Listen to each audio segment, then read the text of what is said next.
by its amplitude. Pitch, you can say it is the speed of the sound, and here loudness is basically the amplitude of the sound. Now I will explain you what is the amplitude.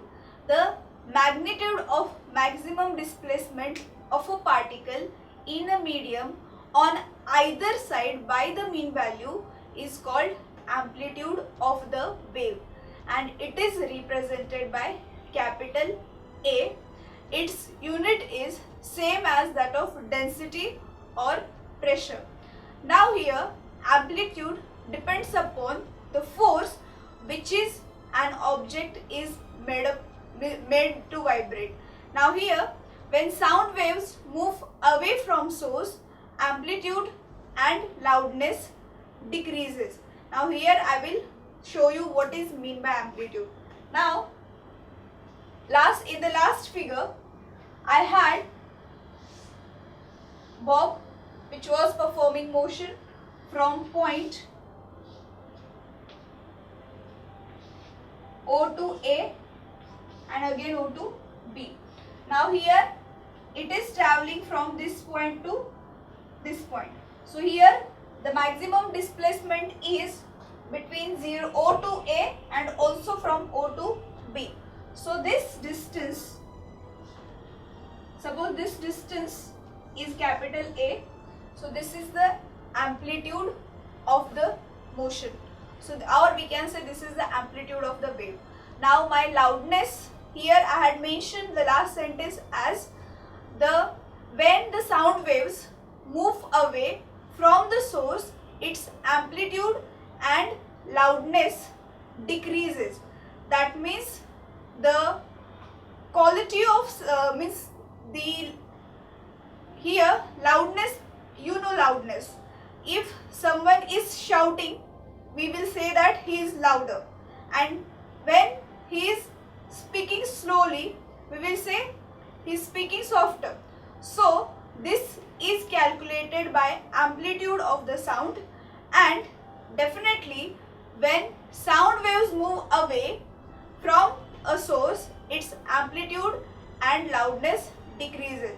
That means if you are very far from me, you will not able to listen me, because the amplitude and loudness of the sound decreases. Now here I will write, so our next term was amplitude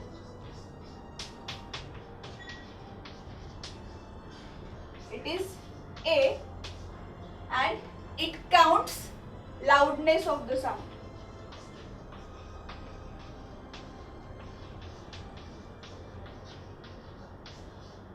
And pitch was actually counting speed of the sound, we will say.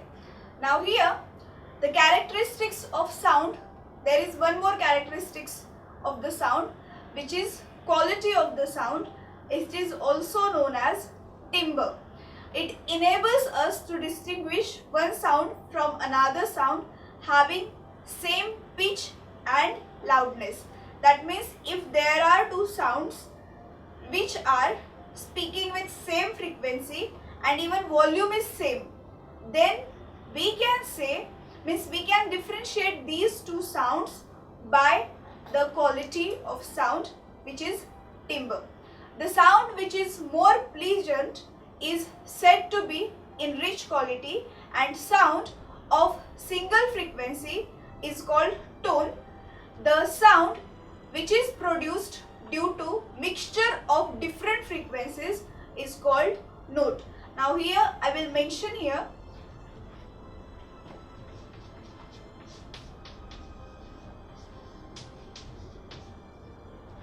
timbre. Here detects it is the quality of the sound, and because of timbre we can differentiate between two sounds having same pitch and same loudness. Now I will write the single frequency as tone, means sound of single frequency or one frequency is tone. tone and sound of multiple frequencies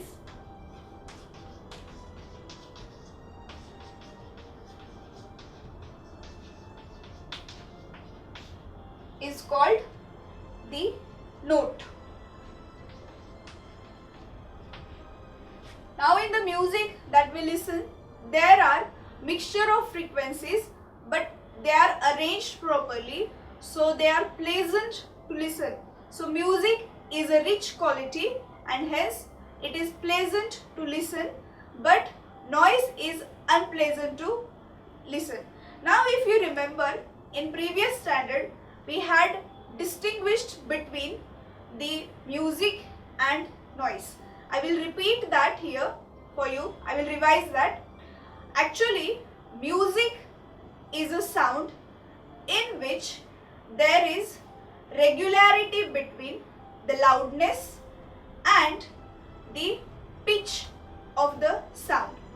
But in the noise, there is no particular pattern, no particular no particular pattern of frequency or loudness or pitch. That's why it is difficult to recognize what is going on. So this kind of sound is noise. Now for noise we can give example. If you are sitting in your classroom along with your classmates and all are talking, then the teacher entering to the classroom will not recognize what everyone is speaking. So this is the example of noise. Now loudness of a sound is different from intensity of sound. Loudness is measure of the response of the ear of the sound, while intensity of sound is the amount of sound energy passing per second through unit area. Now about the loudness and intensity of the sound we will learn more later on. So the loudness is actually measure of response of the ear to the sound. Loudness is basically volume of the sound, we can say, and intensity of the sound is amount of sound energy passing per second through unit area. This means we can say intensity is basically the strongness of words, we can say, how intensely someone is talking or how intensely sound is produced. So that is the intensity. So we will learn more about loudness and intensity later on. Now we will see the speed of sound. Now here in the concept of pitch, I had mentioned the speed of sound. Now here we will derive expression to find out speed of the sound. Now definitely sound is a wave and it is traveling. That means definitely it has speed. Now we will calculate that speed. Now as you know, the speed is, formulas for speed is distance upon time. It is distance travel per unit time is a speed. So here we can write speed, it is distance upon time. Now here wavelength itself is a distance traveled by the wave. So here wavelength itself is a distance. So distance upon time. So distance is lambda, that is wavelength, and time is time period, that is t. So speed we will symbolized it by v. So it is lambda upon t. But now I can write like this also, lambda into 1 upon t. But 1 upon t here is nu, that is frequency. So here I can write speed of the light in the form of frequency as nu into lambda. So these are the expressions for speed of the light. Means for the speed of the light you can write two formulas, lambda upon t or nu into lambda. So now here I would like to mention one thing. Under the same physical condition means the temperature of the atmosphere is not changing, medium is constant. So in the same physical condition, for all frequencies in a given medium, the speed of the sound remains almost same. Means if there is sound having different frequencies, but physical condition is same, that's why the speed of the sound will remain same for all the frequencies. Means all the sounds with the different frequencies will travel with the same speed. So the physical conditions of the given medium are related to, firstly, state of the medium, means if air is the medium, or suppose steam is the medium, it will not change its state. And temperature, as I mentioned earlier, temperature of the surrounding area should remain constant. The speed of the sound decreases from solid to gaseous medium. As I have mentioned earlier, sound travels faster in solids than in liquids, means fastest in solid, faster in liquids, and fast in gases. So if we increase the temperature of any medium, the speed of the sound also increases. So definitely at different temperature, same sound will travel with different velocities. If temperature is higher, speed will be higher. Now in your textbook you have one table. For that particular table, the speed of the sound in different medium is given. I will mention some things here. For solids like aluminium, it is 6420 meter per second. In iron, it is 5950. In liquids like seawater, sound travels with 1531 meter per second speed. For methanol, it travels with 1103 meter per second speed. So, and the gases, in the air, sound travels with the speed 346 meter per second. Now these all values are given at particular temperature. I think it is 22 degrees Celsius. If temperature is changed, definitely these value will also change. If you are increasing the temperature, the values will increase. If you are decreasing the temperature, values will decrease. Now let us move towards the hearing ability of human. Means definitely there is limitation of hearing, means we can't hear all the types of sound. Means there is particular range, between those range only, between that range only we can hear the sound. Out of that range we can't hear that sound. So we will see that. Here range of hearing in human is from 20 Hz frequency to 20,000 Hz frequency. Means we can hear that sound which has frequency between 20 Hz to 20,000 Hz. We can't hear the sound which has less than 20 Hz frequency or more than 20,000 Hz frequency. Here there are some animals and children which are less than 5 years, they can hear these kind of sounds. So I will mention some example here. You have the example of bat. Now in the dark also, bat can fly without colliding with walls, because bat can create and also bat can hear the sound having frequency 20,000 Hz. Now while flying, bat creates that sound of frequency 20,000 Hz. Now that sound get collided where are the walls and it reflects back to bat, and bat can hear that. So that's why it changes its path accordingly. No more spending your energy and money on coaching classes or missing classes for rain, for rally and any other nonsense. Subjects covered by multiple teachers with repeat telecasts. Doubts, Concepts, applications, no problem. All explained through great and significant animation. So sit back comfortably in your home and watch Study Spectrum TV channel.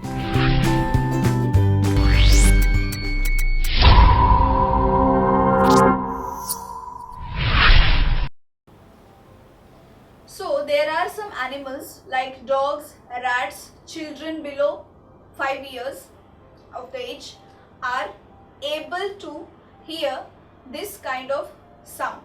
So the sound which are lesser than 20 Hz frequency are known as infrasonic sounds or infrasounds.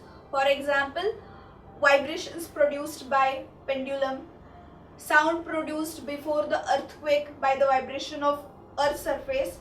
Means you can see these are the sound of very lesser frequency that we can't hear, but some animals can hear that. So this is infrasound or infrasonic sound. Now sound having the frequency greater than 20,000 Hz is known as ultrasonic sound or ultrasound. Now these kind of sounds are listened by or children under the age of 5 years, and some animals like dog can hear this kind of sound which has the frequency up to 25,000 Hz. But when the people grow older, they lose their capacity of sensitive sound, hearing sensitive sound. So because of that we can't hear the sounds which are less than 20 Hz frequency or greater than 20,000 Hz frequency. Now we will see what are the applications of ultrasound. So here we will see that. Now have you seen a dog raising its ear suddenly and becoming alert when stranger is approaching from a long distance? Yes, you might have seen. You cannot hear that sound, but the dog can hear. Now why? Because dog have the ability of hearing the sound having frequency 20,000 Hz. So because of that, when stranger is approaching, the frequency of the sound is quite higher. Dog can hear that and he becomes alert. So this is the ultrasound, and it is produced by dolphins, bats and rats also in the nature. So there are some moths, there are certain moths families which can hear the ultrasound produced, so that they can protect themselves from capture by bats. As you know, moths are the food for the bats, so they can protect themselves from the bats. So here we will see the applications or uses of ultrasound. Now you must have listened about ultrasound or ultrasonic devices and all. They are used in medical sciences, hospitals also. So here we will see some applications of ultrasound. Now the first use of ultrasound is ultrasounds are used to establish ship-to-ship communication. There are ships on the sea, so while communicating with each other, ultrasound is used. They are also used for welding plastic surfaces. Then ultrasonic waves are used to kill bacteria in liquids like milk, which is preserved for longer time. The echocardiography means it is used in the treatment of heart. The echocardiography technique is based on ultrasonic waves. Then images of internal organs of the human body can be obtained in an ultrasound scanner. You must have heard about making sonography of stomach or any other part of the body. So this is based on ultrasonic system. Then ultrasounds are also useful in industries also. They are used to clean parts located in places which are difficult to reach for human beings or for any other machines. So those parts which are difficult to reach are cleaned by ultrasounds. Then cracks and flaws in the metal blocks can be detected by ultrasounds. Now this particular application is also used in medical science for detecting fractures in the bone. Now we will move towards our next concept. It is reflection of sound. Now we will learn about reflection of the sound. Now as light, sound is also reflected and same laws of reflection follows the sound also. Here for that purpose I have arranged one experiment. The diagram you can see here. Here you will take two card papers and make the two pipes, identical pipes of them. Now you will place one table in front of the wall, so that table will touch the wall. Now here suppose one normal is there, you can put wood or something, and on one side first pipe is there, on either side the second pipe is there. Now here you will put clock and try to listen the tick tick sound of the clock here from the second pipe. Now what will happen, you have to adjust the angles of the two pipes, or you can adjust the angle of the second pipe accordingly, so that you can see, means you can hear the louder sound of the clock. So now after that adjustment, measure the angles made by these 2 points with the normal. So you will find that both the angles are equal. So we can say that this is the angle of incidence of sound and this is angle of reflection of the sound. So angle of incident is equal to angle of reflection. This particular experiment you can repeat by adjusting different incident angles and measuring the corresponding reflected angles. So this is the reflection of the sound. Now the best example of the reflection of sound is echo formation. Now at hill stations you mostly listen your own voice when you shout by standing on the mountain, and that sound repeats after some time. So that is known as echo. So how echo is formed? Actually it is reflected sound, means the voice or the shoutness of yours travels particular distance by the surface or the mountain which is in front of you, it strike on that and came back. So that's why we hear that same sound. So this is the reflection of the sound. Now there are some condition for the reflection of the sound, means you can hear the reflection of the sound only in the case if the object or the mountain in front of you is at least at the distance of greater than 7.2 meters. Means if the distance is lesser, you will not able to hear the sound. So how this distance is calculated? Here I will show you this. Now how this distance 7.2 meter is calculated, that I will show you. Now earlier we had obtained the formula of speed of the sound. It was distance upon time. So from that formula we can write distance, suppose d is the distance, is speed into time here.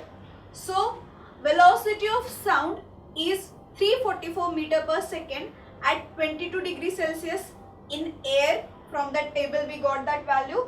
So it is 344 into, suppose in order to listen the echo, the distance means the time duration between sound produced and echo that you listen, means must have the time lapse of 0.1 second.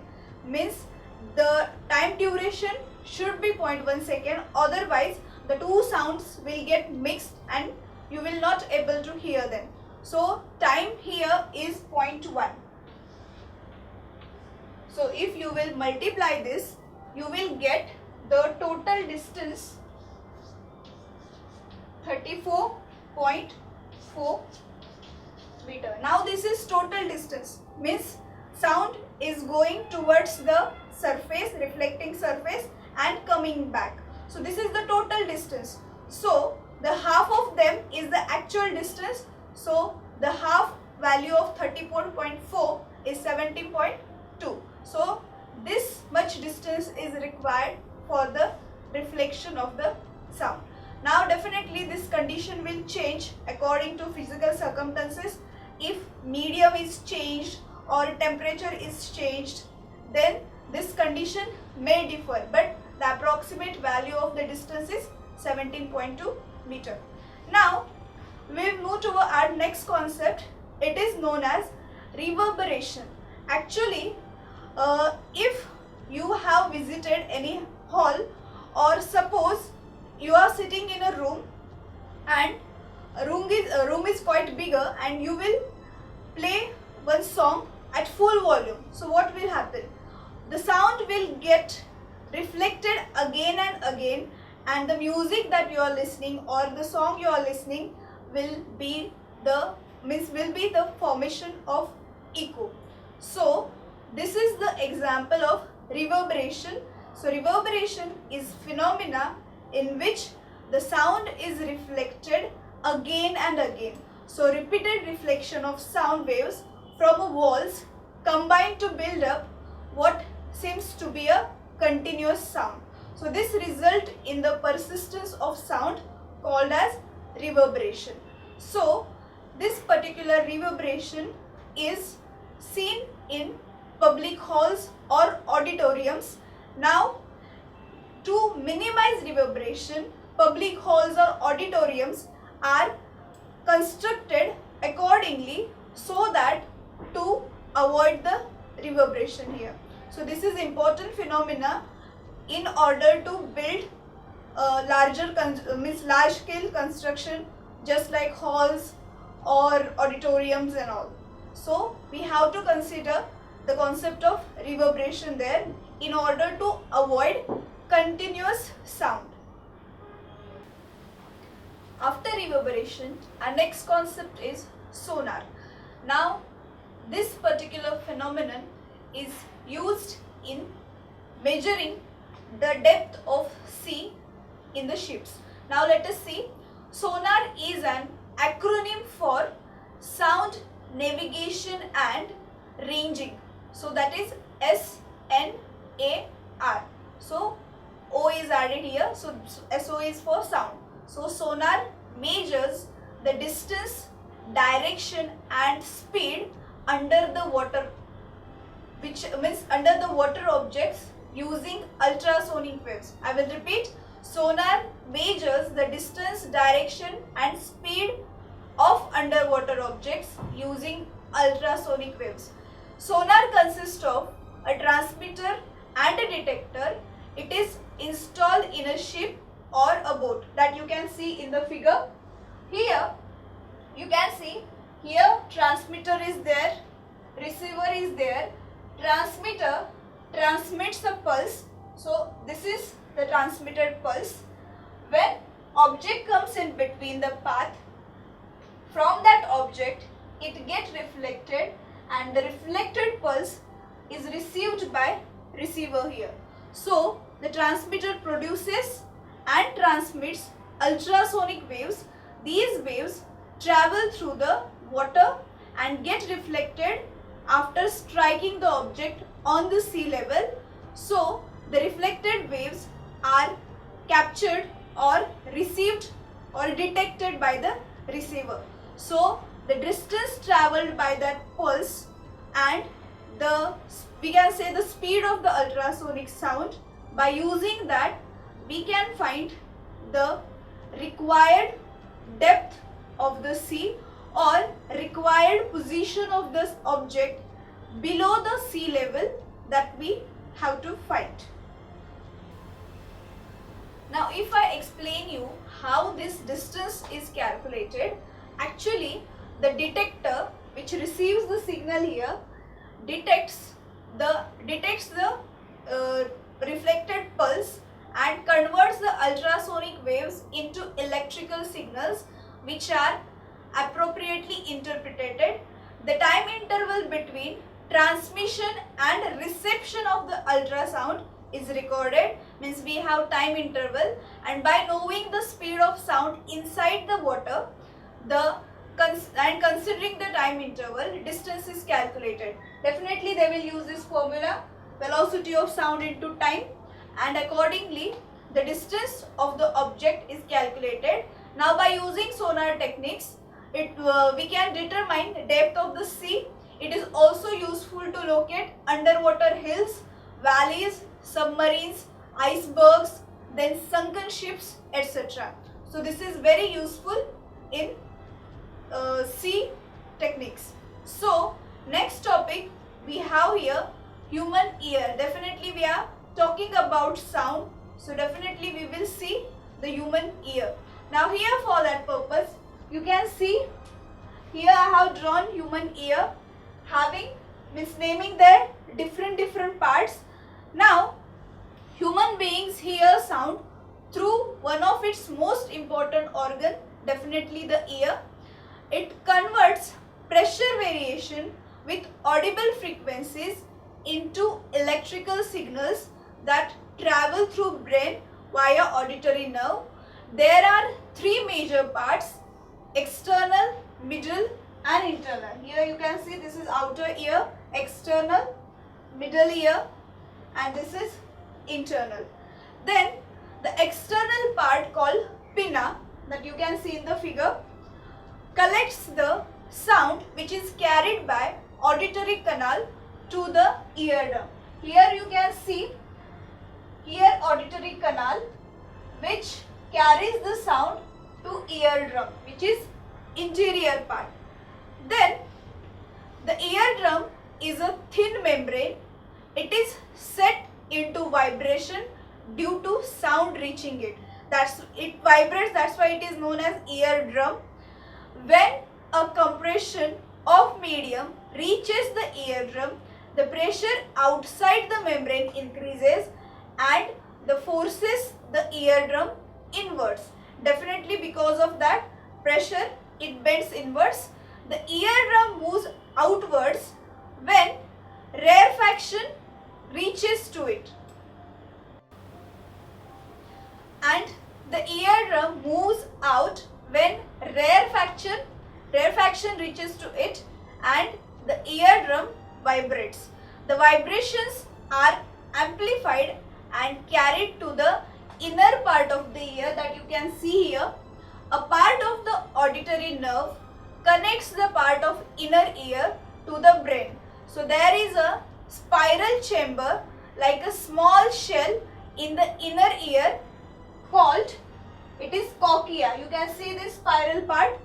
So after reaching the pulse to cochlea, it is responsible for recognition of the qualities of the sound, that is loudness and pitch.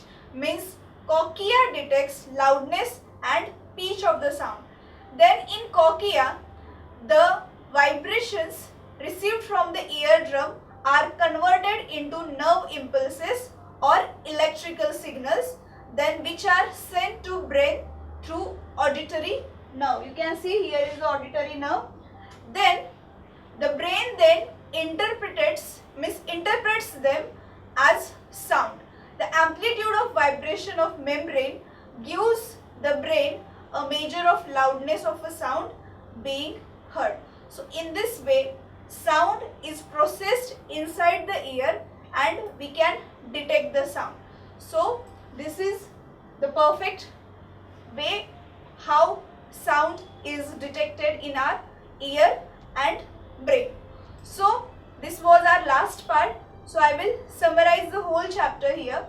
In the first part, I had explained you how sound is produced, then how it is propagated through different mediums. Then we had learned about wavelength, frequency, amplitude, pitch, trims of the sound. Then we have learned about frequency, wavelength, and the concepts like pitch, timbre of the sound, loudness of the sound, intensity of the sound, and afterwards we had calculated the speed of the sound. Then we had moved towards the property of means reflection property of the sound. After that we learned about echo formation. Then we learned about the types of sound, ultrasonic sound and infrasonic sounds and all. So now we will solve some examples based upon the formula speed of the sound.